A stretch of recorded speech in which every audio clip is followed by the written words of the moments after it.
Hello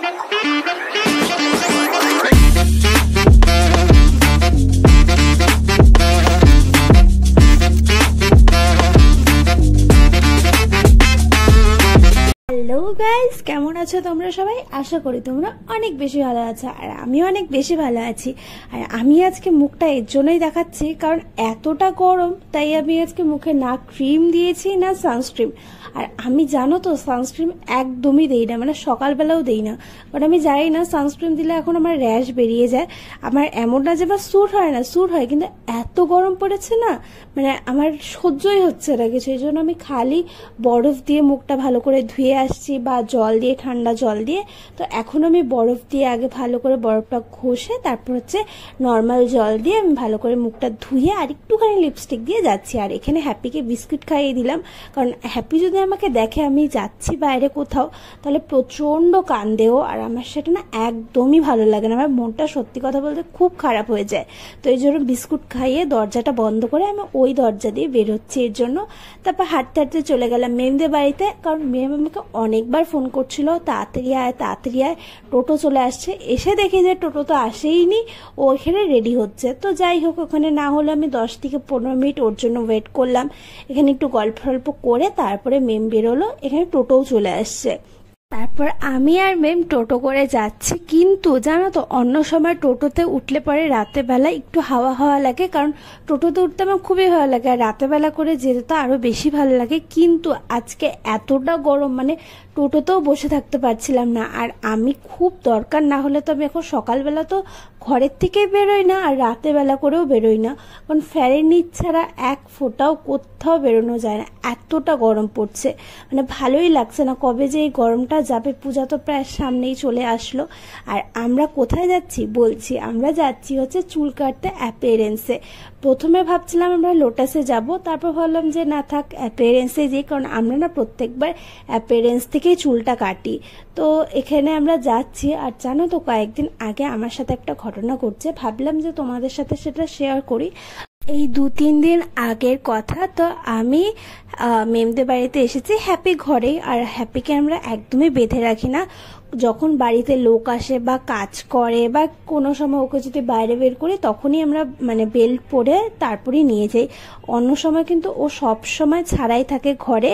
আর হ্যাঁ, আমাদের যে বাড়িতে মাঝে মাঝে ওকে ছাড়ি, খেলি, তারপর আবার কিন্তু ঘরে ঢুকাই দিই, যেহেতু আমাদের বাড়িটা অনেকটা বড় আর ওই পাশটা নোংরা, বা মাঝে মাঝে যদি ওই জায়গাটা চলে যায়, এর জন্য না আমরা ওই জায়গাটা একদমই ছাড়ি না। যাই হোক, তো ওই দিন ও ঘরেই ছিল।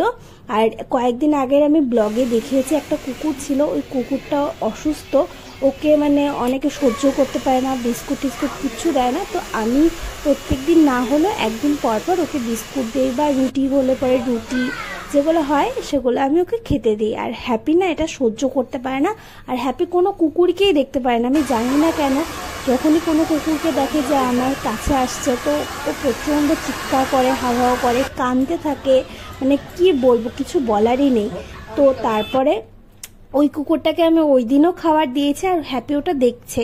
তো আমি মেমদের বাড়িতে চলে গেছিলাম যে আমি আর মেম কোথাও একটা খেতে যাব। আর এইদিকে আমি বেরিয়ে দেখি যে এখানে হ্যাপি মাঠের মধ্যে ওই কুকুরটাকে, মানে কুকুরটার সাথে ঝগড়া করছে, মানে মাঠে ঘুরছে ছাড়া, মানে এটা আমি ভাবতেও পারিনি। আর বাবা তো ওকে ধরতে পারে না, মানে ওইভাবে ও দৌড়াতে থাকে, বাবা তো আর দৌড়াতে পারবে না। পরে যাই হোক, আমি দেখছি, দেখার পর আমি ওকে ধরেছি, আর আমি এতটা ভয় পাইছি আর আমি এতটা কাঁদছি ওই দিন, মানে বলার মতো না। কারণ আমি ভাবছিলাম ওকে মনে হয়তো বা কামড় ঠামড় দিয়েছে, বাট এরকম কিছুই না। যাই হোক, আমি কিন্তু অ্যাপিয়ারেন্সে চলে আসছি। অ্যাপিয়ারেন্সে গিয়ে প্রচণ্ড ভিড় ছিল ওই দিন, মানে প্রচণ্ড বলতে প্রচণ্ড ভিড় ছিল। তো আমরা তো ভাবছিলাম একবার কাটবো কি কাটবো না। তারপর যাই হোক কাটছি, আর আমার চুলটা এতটা ছোট করে দিয়েছে, এতটা ছোট করে দিয়েছে, আসলে ওদের দোষ না, আমারই দোষ। ওরাই বলেছে যে তোমার চুলটা প্রচণ্ড ড্যামেজ হয়ে গেছে, আর আমার প্রচণ্ড হেয়ার ফল হচ্ছে যেহেতু, তো ওরা বলছে যে এইটুকু চুল কাটতেই হবে। তা আমিও বলছি যে ঠিক আছে, এতটুকু চুল কেটেই দাও। তারপর আমরা চলে আসছিলাম লস্যি ঘরে। অনেক দিন ধরে আমরা লস্যি খাই না, আর এত গরমে কিন্তু লস্যি খেতে খুবই ভালো লাগে। তো আমরা সেখানে লস্যি অর্ডার করে দিয়েছি। বেশিক্ষণ না, ওই 10 মিনিটের মতো বসতে হয়েছে, তারপরে লস্যি দিয়ে দিয়েছে। আর আমি অর্ডার করছিলাম হচ্ছে আইসক্রিম লস্যি, আর মেম অর্ডার করছিল হচ্ছে ড্রাই ফ্রুট লস্যি। তো তো প্রথম যখন চুলটা কাটছিল এত সুন্দর লাগছিল দেখতে, মানে কি বলবো। তো প্রথমে তো একটুখানি ছাড়া ছাড়া রাখছিলাম চুলটা, কিন্তু ওটা মাত্র 1 ঘন্টা বা 2 ঘন্টার জন্য। তারপর কিন্তু আমি আবার চুলটা বেঁধে নিয়েছি, মানে আগের মতনই। তো যাই হোক, এখানে লস্যিটা খেয়েছি, আর লস্যিটা খেতে খুবই ভালো ছিল। তারপর হাঁটতে হাঁটতে চলে গেছিলাম হচ্ছে চাইনিজ স্টেশনে গিয়ে মেয়ে এখানে নিয়েছিল শেজওয়ান ফ্রাইড রাইস আন্টির জন্য। আর আমি এখানে টোটোতে অনেকক্ষণ বসেছিলাম, প্রায় আধা ঘন্টার মতো, কারণ চাইনিজ স্টেশনে আজকে অনেকটা লেট হচ্ছিল আর এতটা গরম লাগছিল না, বলার মতো না।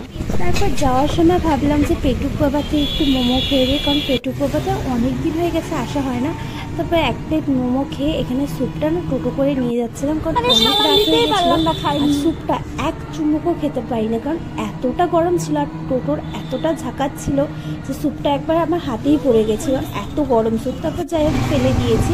আর এখানে না পেটুক বাবার থেকে একটা গন্ধরাজ রোল নিয়েছিলাম, ভাবছিলাম খাবো, কারণ অনেক দিন ধরে খাই না, কিন্তু গন্ধরাজ রোলটা এতটা বাজে ছিল খেতে, এর জন্য আর খাইনি। তো আমি বাড়িতে চলে আসছি, মানে মেমদের বাড়িতে এসে একটুখানি বসে বসে গল্প করছিলাম। আর এখানে আন্টি শেজওয়ান ফ্রাইড রাইস আরও অনেক কিছু ছিল। তারপর বাড়িতে এসে সবার ফার্স্টে গেলাম হচ্ছে দোকানে, কারণ গলাটা প্রচণ্ড শুকিয়ে গেছিলো। তাই না আমি কোল্ড ড্রিঙ্কস নিয়ে গেছি, কারণ আমি ভাবছি যে কোল্ড ড্রিঙ্কস খেয়েই নিই এই কয়েকদিনই, কারণ ঠান্ডা পড়লে তো আর কোল্ড ড্রিঙ্কস খাবো না, আর আমি কোল্ড ড্রিঙ্কস খুব একটা বেশি খাইও না। তো এখানে কোল্ড ড্রিঙ্কস নিয়ে নিয়েছি। স্প্রাইটটা নিয়ে গিয়ে বাইরে তারা দেখছিলাম, কারণ ভাবছিলাম যে কবে বৃষ্টি হবে, কারণ খবরে দেখছি, ফোনে দেখছি, ওয়েদার রিপোর্টে দেখছি যে কালকের থেকে নাকি ওয়েদার চেঞ্জ হবে, অনেকটাই ঠান্ডা পড়ে যাবে আর বৃষ্টিও হবে। আর এবার তো শুনছি যে পূজাতেও বৃষ্টি হবে। তো আমি ভাবছিলাম যে কবে কালকের দিনটা আসবে আর কবে বৃষ্টি হবে, মানে আর সহ্য করা যাচ্ছে না। আর এখানে আমি কোল্ড ড্রিঙ্কস খেতে খেতে দেখলাম যে মেমো চলে আসছে। এখানে মেমো সেম কোল্ড ড্রিঙ্কস খাবে আর আইসক্রিম খাবে। ও তো প্রচণ্ড কোল্ড ড্রিঙ্কস খায়, আইসক্রিম খায়, আমি খাই না, আমি আগে খেতামও না, কিন্তু মেমো অভ্যাস করে দিয়েছে। আর মেমের সাথে থাকতে থাকতে এখন প্রচুর কোল্ড ড্রিঙ্কস খাই। আর আমি না কোল্ড ড্রিঙ্কসটা খেলেও আইসক্রিম আমি একদমই খাই না, খুবই কম, মানে যখন খুব ইচ্ছা করে তখন একটা 10 টাকা দামের ওই কোন খাই, নয়তো একদমই ভালো লাগে না খেতে। কিন্তু আজকে আমি লোভ সামলাতে না পেরে আইসক্রিম খেয়ে নিয়েছি, কারণ মেম খাচ্ছিল, আমি ভাবছিলাম যে না থাক আজকে একটা খেয়ে নিই, কালকের থেকে তো বৃষ্টি হবে, ঠান্ডা পড়েই যাবে। তারপর যাই হোক বাড়িতে এসে দেখি হ্যাপি আমার প্রচণ্ড রাগ করছে, কারণ হচ্ছে আমি দাঁড়িয়েছি, ও না আমাকে পাত্তা দিচ্ছে না আদর করছে। অন্য সময় তো জাম্প করে, আদর করে, মানে ও পাগল হয়ে যায়, কিন্তু ও আজকে আমাকে পাত্তাও দিচ্ছে, মানে দেখো কিরকম ইগনোর করছে, কারণ ওকে আমি আজকে বেঁধে বাইরে মানে রেখে গিয়েছি, এর জন্য ওর মনটা প্রচণ্ড খারাপ। যাই হোক আমারও কষ্ট লাগছিল, মানে কি করবো, আমি ওই দিন এতটা ভয় পাইছি, মানে মাও ভয় পাইছে, তো মাও বলছে যে না থাক তুই আজকে বেঁধেই রেখে যা। যাই হোক কয়েকদিন পরে আবার ঠিক হয়ে যাবে, তো কয়েকদিন পরে যখন বাইরে যাব তখন এভাবেই খুলে রেখেই যাব। যদি ভিডিওটা ভালো লেগে থাকে তাহলে অবশ্যই লাইক করে দিও, শেয়ার করে দিও, আর চ্যানেলটা সাবস্ক্রাইব করে দিও। নেক্সট ভিডিওতে আবার দেখা হবে, বাই বাই।